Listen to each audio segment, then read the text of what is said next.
Hey guys, it's Miles here and I'm here with Marnus, and today we're going to be running through the Silverback Stride Elite hardtail mountain bike.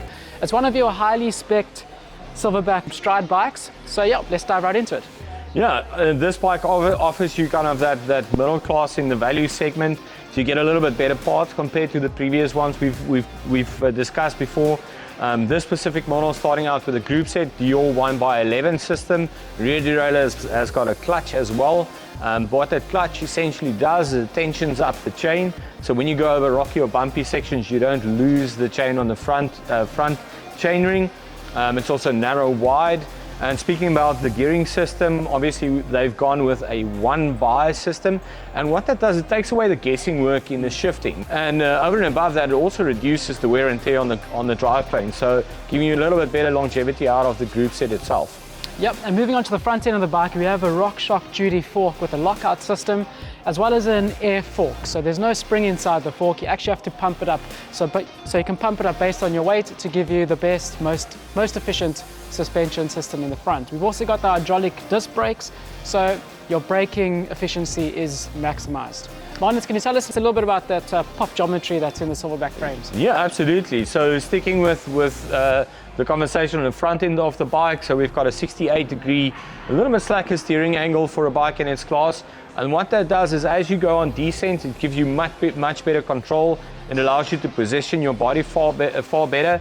And then in terms of the rear, essentially what it also does, the pop geometry, is allow you to get far better traction when you're going up those steep hills. So essentially what happens is you position your body forward, you tend to lose the weight that you've got on the rear wheel, and that then essentially causes that rear wheel to spin, and you're losing obviously that efficiency. That pop geometry I've got gives you a really great positioning for your body to allow you to efficiently go up the hills and enjoy those down hills.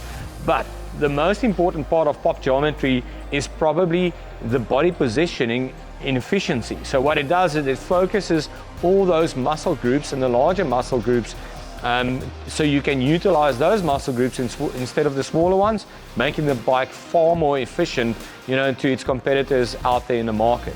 Another very cool thing about the whole Stride range is that they come with Tubeless Ready wheel sets. So you can take the tubes out, you put some rim tape in there, and you have a bike that is Tubeless Ready. Yeah, absolutely. I mean, I don't think a lot of people actually know this, but not all rims are capable of running tubeless tires. So it's great that they fitted these bikes to be ready with a tubeless system, making sure that the customer's got longevity out of the bike. Speaking of longevity, this is certainly a bike that you can have for the long haul.